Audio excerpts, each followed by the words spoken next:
I am ready. Serbisyong totoo ng GMA News.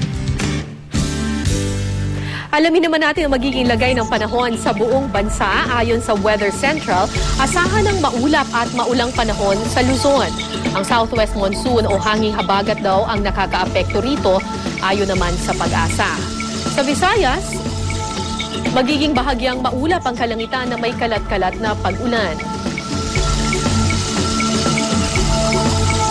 Narito naman ang magiging lagay ng panahon sa mga pangunahing lungsod sa Mindanao kung saan karamihan ay makakaranas ng maulang panahon. At kahit hindi masyadong makulimlim ang kalangitan, siguraduhin pa rin pong magdala ng panangga sa ulan. Malaki rin ang tsansang ulanin ng iba't ibang lungsod sa ating bansa ngayong araw.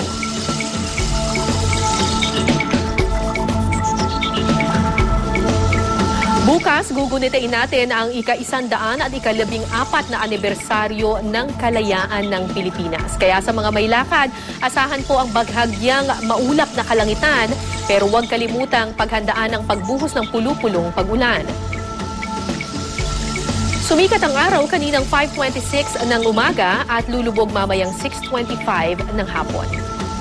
Ano man ang panahon, magplano, magsiguro, makibalita sa GMA Weather.